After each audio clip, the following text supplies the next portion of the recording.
Allah subhanahu wa ta'ala says in the Quran, مَنْ عَمِلَ صَالِحًا مِنْ ذَكَرٍ أَوْ أُنْثَىٰ وَهُوَ مُؤْمِنٌ. Whoever do good deeds, whether it is a male or female, in a state of iman, فَلَنُحْيِيَنَّهُ حَيَاةً طَيِّبَةً. We will surely give them the hayat al-tayyibah, hayat, the life which is full of blessings, and full of contentment and full of happiness. And Rasulullah sallallahu alayhi wa sallam in one hadith, he said that three things in which there is a goodness, and if these three things has been given, he has been granted the whole sa'ada, all the happiness, all the success. And that is, number one, is your pious woman. If she is in your nikah, by looking at her, you are pleased, and she is obeyful. She is, obeying Allah subhanahu wa ta'ala and obeying husbands, and looking after her husband's wealth and dignity and honor in his presence and when he is not in presence. So that is called a pious woman. If he is being given, he has been given all the success. The second thing, he has been given a good transportation. If he has good transportation, he has been given everything, goodness of this world. And the third thing, that he has been given a good house and good accommodation. So these three things, if he has been given all the wealth of this world. Another narration, Rasulullah sallallahu alayhi wa sallam has said that if a person wakes up in the morning and his all limbs of his body is working properly and appropriate, and he is, he has a kutu yawmin wa layla, and he has, provision of one day and night in his house. Rasulullah sallallahu alaihi wasallam has said that the dunya has been lying down under his feet. Can you imagine that the wealth of this dunya is so temporary in this world? So that is why Rasulullah sallallahu alaihi wasallam said that we have only one day ahead of our life. If we have been granted the good health and also, kutu yawmin wa layla, the sustenance of one day and night, and you are healthy, and you are protected in your house, the dunya has light on your feet. So that is what we are Muslims, looking at the life of this dunya. The real life is life hereafter, and that is what we are all preparing and we are all living for. And that is what we have to earn, the akhirah and the pleasure of Allah subhanahu wa ta'ala. And Allah subhanahu wa ta'ala has sent us in this world to just prepare our life hereafter. Once Jibreel came to Rasulullah sallallahu alayhi wa sallam, and he asked some questions, Mal Iman, Mal Islam. And the third thing, he has asked Rasulullah sallallahu alayhi wa sallam, Mal Ihsan. What is Ihsan? Rasulullah sallallahu alayhi wa sallam replied, أن تعبد الله كأنك تراه فإن لم تكن تراه فإنه يراك. That ihsan is such a condition and such a quality that whenever you are worshipping Allah subhanahu wa ta'ala, you are thinking that you are seeing Allah subhanahu wa ta'ala. In that state you are worshipping Allah subhanahu wa ta'ala. And if that condition doesn't, improve in your heart, then at least you think that Allah subhanahu wa ta'ala is watching.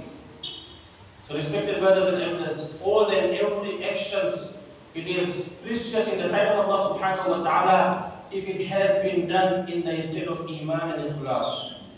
If there is no iman, no ikhlas, you might get the return in this world by the extension of your life or by extension of your sustenance or your comfort in this world. But in the hereafter you will have no portion. And that is what iman it is. That iman gives us the hope of life and hope of happiness and hope of contentment in our heart. And we believe that all these things which is happening into our life, whether it is a good or bad, it is from Allah subhanahu wa ta'ala. وَإِن يَمْسَسْكَ اللَّهُ بِضُرٍّ فَلَا كَاشِفَ لَهُ إِلَّا هُوَ. If any difficulty touches you, and if any hardship comes to your life, there is no one can open this hardship except Allah subhanahu wa ta'ala. That is, Quran, Allah subhanahu wa ta'ala saying that no one has power to remove any calamities, to remove any difficulties or any hardship from the human's life except Allah subhanahu wa ta'ala. وَإِن يُرِدْكَ بِخَيْرٍ فَلَا رَادَّ لِفَضْلِهِ. And if He wish to give you some goodness, and there are people who wants to take away from this goodness from you, no one have guts and no one have capability and power to take away that goodness from you. And that is one of the beautiful hadith in Rasulullah sallallahu alaihi wasallam has mentioned, Abdullah ibn Abbas radiyallahu anhu, that oh my son, because he was very young, he was cousin of Rasulullah sallallahu alaihi wasallam, but in terms of age he was like a son. Ya ghulam, ittaqillah. Oh my son, if you fear Allah subhanahu wa ta'ala, and if you are fearing Allah subhanahu wa ta'ala, Allah subhanahu wa ta'ala will open the ways in your difficult time. And remember that Allah inna nafsan lan tamuta hatta tastakmila rizqaha. That, oh my son, remember that no one will be passing away from this world until and unless he has fulfilled his sustenance from this world. If he has one grain of rice or wheat is remaining in this world, he will not die. And the day he will die, he has nothing left in this world about his sustenance. So that is what belief of believers. And that is, my brothers, it comes with pondering in Allah subhanahu wa ta'ala's highestness and greatness. Allah subhanahu wa ta'ala has taken an oath. وَإِذْ أَخَذَ رَبُّكَ مِنْ بَنِي آدَمَ مِنْ ظُهُورِهِمْ ذُرِّيَّتَهُمْ وَأَشْهَدَهُمْ عَلَىٰ أَنفُسِهِمْ أَلَسْتُ بِرَبِّكُمْ. That when Allah subhanahu wa ta'ala taking the covenant or oath from the Banu Adam, when they were in alam al-arwah, they were in the world of soul, and Allah subhanahu wa ta'ala is taking promise from them. Alastu bi rabbikum, am I not your Lord?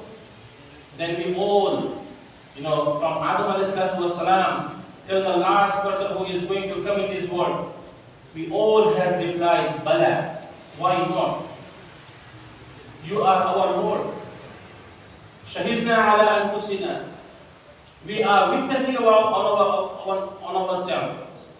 But my brothers, when we come into this world, we have forgotten the promise we have made with Allah subhanahu wa ta'ala.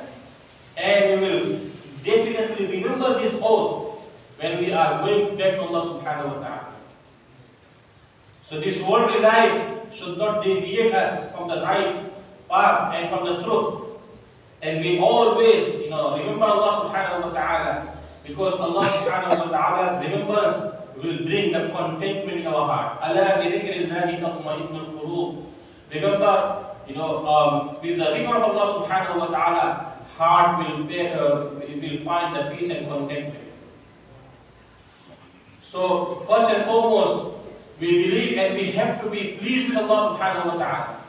Urwa ibn Zubayr radiyallahu anhu, he was not a prophet, he was not a sahabi, but he was a tabi'i. He saw Aisha radiyallahu anha.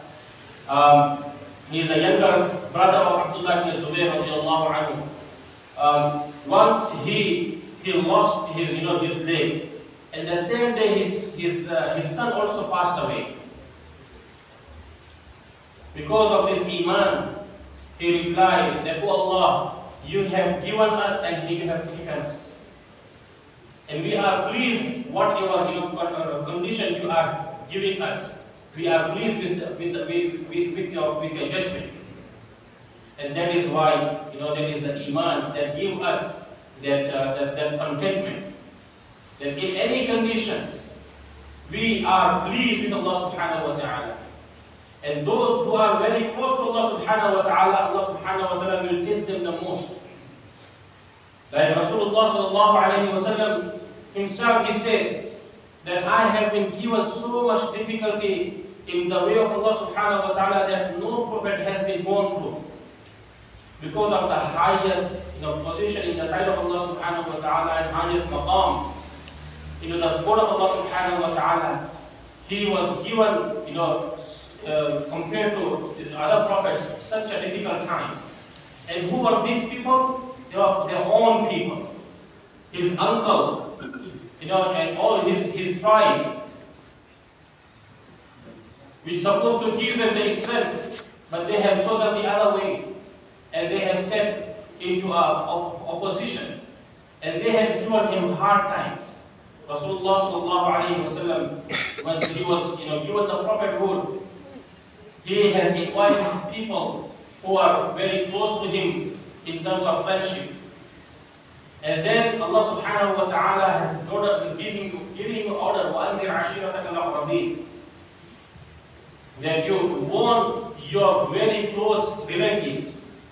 And Rasulullah sallallahu alayhi wa sallam asked Ali radiallahu anhu to invite all his Banu Hashim.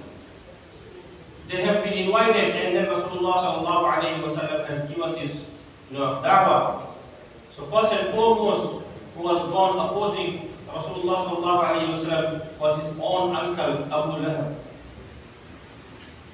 So respected brothers and elders, that is how Rasulullah sallallahu alayhi wa sallam has gone. His two daughters were given talaq at once. And Rasulullah sallallahu alaihi wasallam's elder daughter, when she was migrating from Makkah Mukarramah to Madinah Munawwarah, she was attacked, and because of that wound, she radiallahu anha passed away. And when Rasulullah sallallahu alaihi wasallam was returning from Badr, his other daughter was passed away. And all, every day, Rasulullah sallallahu has gone through which we cannot imagine. That is why Rasulullah sallallahu has said that I have been, tortured, I have been given so much difficulties for this deed as no prophet has been given ever. But then Rasulullah sallallahu was always hoping for good and always asking for goodness. Even in the Taif, he asked that Allahumma hadi qawmi fa innahum la ya'lamun. Oh Allah, grant the hidayah to my qawm, my nation, because they don't know me. So respected brothers and elders, any action which we are doing, we should do with the extent of iman and ikhlas. Only please Allah subhanahu wa ta'ala. No one else. Because no one will be happy with you, ever. If you do anything for them, there will be always room for them to be, unpleased with you. So no matter how much you are doing for the sake of Allah subhanahu wa ta'ala, Allah knows your intention, Allah knows your heart's condition, and Allah subhanahu wa ta'ala will grant you according to that. So that is the al-iman al-ikhlas. The iman is always sincerity. And respected brothers and elders, anyone who has been accepted by Allah subhanahu wa ta'ala, he should be, thankful to Allah subhanahu wa ta'ala. That he has been given this such a noble time to ask Allah subhanahu wa ta'ala and to please Allah subhanahu wa ta'ala, and he should be he should be thinking that this opportunity has been given to me. I must be, very, very thankful to Allah subhanahu wa ta'ala. If a person thanking Allah subhanahu wa ta'ala, then Allah subhanahu wa ta'ala will increase his bounty. Like there were so many capable people in the time of Rasulullah sallallahu alayhi wa sallam. And in the history of mankind, if you see, that the Fir'aun, he was so much intelligent, Allah subhanahu wa ta'ala has granted him the good power. And no one has dared to question his any order which he used to pass. At one occasion, he was given the information that there will be a prophet born into a Bani Israel, and he will be destroying your kingdom. So he ordered that all the boys who are born into the Bani Israel, they should be killed. So he is killing babies. In nowadays, if some ruler, if he is doing like that, he will not stay secondly on his throne, because such a power we give the main point. But that was power given to Pharaoh. Nobody has questioned his decision. And ulama and Mufassir says that he has been lived in this world for 100 years, and these 100 years he has never found any sickness, not even headache in his head. And he was such a planner that in one occasion he said, "Alaysa li mulku Misra wa hadhihi al-anharu tajri min tahti." That don't you think that this is the mulkul Misr, in the Misr kingdom, is not beyond to me, belongs to me, and all these irrigation and the water cars which he has designed, these are not made by me. So he was such a planner that he has designed the water flow into the whole Misr. So they were given such a beautiful life and blessed life.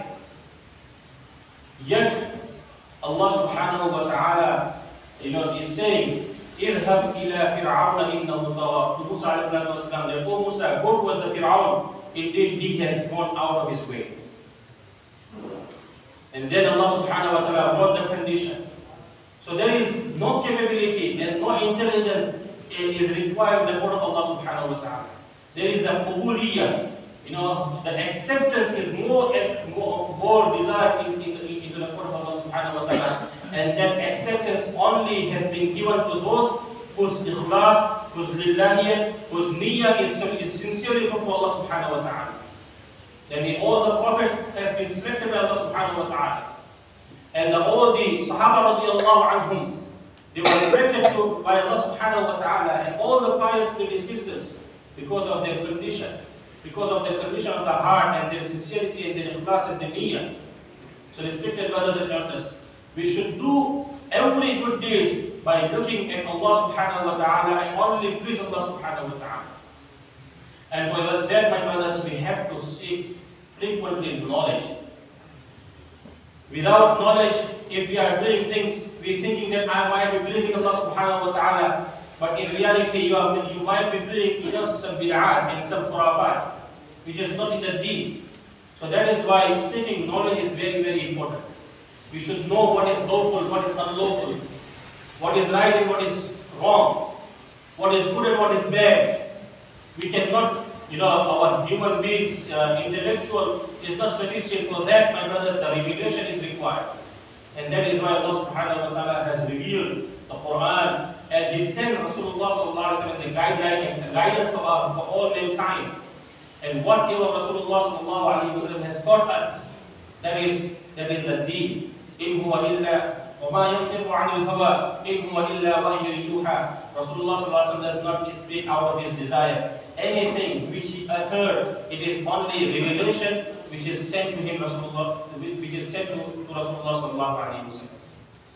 So for that, my brothers, we have to seek knowledge, and we ask, any gathering which is taking place, we should be, making the part of that gathering, and we should seek knowledge. Whatever good halal and haram, what is lawful and unlawful, what is permissible and what is not. That is very, very important, my brothers. And without knowledge, we will be regarding, we'll be doing good deeds, but we don't know the value of that good deeds. If we come to know the value of that action, we do with more eagerness, with more desire. May Allah subhanahu wa ta'ala grant us the full iman and belief and ikhlas and ilahiyah in our life, and every good deeds which we are doing, we should do with the sincerity. Ameen. Alhamdulillah.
أشهد أن محمد رسول الله.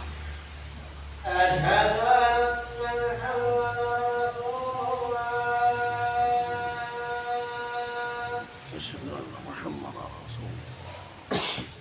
حي على الصلاة. لا حول ولا قوة إلا بالله. حي على الصلاة. لا حول ولا قوة إلا بالله العلي العظيم. حي على الفلاح. لا حول ولا قوة. حي على الفلاح.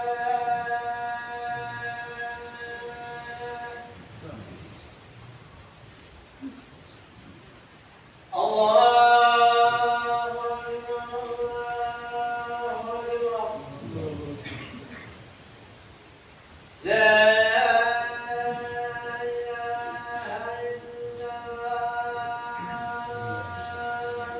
لا إله إلا الله.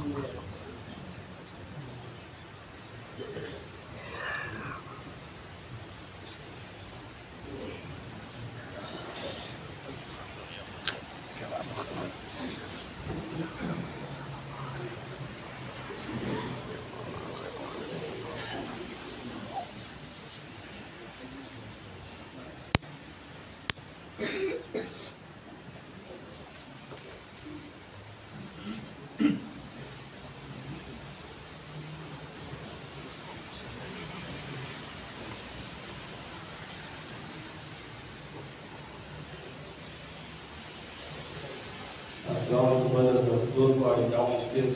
Can you please come make your way to upstairs? It is not only space, but space. Empty. Please come.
Assalamualaikum warahmatullahi wabarakatuh. Respected brothers and brothers, just to highlight two things, which is a reminding for all of us, and Allah subhanahu wa ta'ala says that reminding is beneficial to the believers. We are nowadays in summer. In summer we have a long day, mashallah, and very small night, but very short night. So obviously we are thinking that we should pray our salat at home, and we're thinking that it is enough and sufficient. First and foremost, Rasulullah sallallahu alaihi wasallam has said that if a person is hearing the sound of adhan, their salah is not acceptable in their house. Obviously, we cannot hear the sound of salah, but now, on those days, they used to make adhan to call people. Nowadays, we have designed throughout the world the salah timetable. Each and every salah is appointed time, and you can find for the whole year. In our masjid, alhamdulillah, we have made for this masjid the whole full year's salah in Jumah time here. And you can check on the internet or on the salah timetable, the app. So there is no need for you to excuse that I am not getting obviously the time is appointed. So inshallah, we must make sure that we are presenting ourselves in congregation prayer. Rasulullah sallallahu alaihi wasallam says, Salatul jama'ati afdalu min salatil fardhi bi 27, that the congregation prayer is more virtuous and more valuable 70 times more than the praying. I think 27 times more than praying individually. So respected brothers, we are encouraging and emphasizing all of us that we should not miss our salat with congregation. If we are at work and we can ask other colleagues that if there is any Muslim brothers are working, then we can also make Jumah with them, and we can get the benefit of Jumah. We should not leave Jumah behind, and especially the Salatul Isha and Salatul Fajr. These are the two salat which is very difficult for hypocrites. Rasulullah says that these two salat, it is very heavier on the hypocrites. Yet in the time of Rasulullah the hypocrites used to come in at 10. And especially Jumah salat is also very important, once in a week time. But we are so negligent that we are not making enough time, a hard effort to come and present in the beginning hours. We sometimes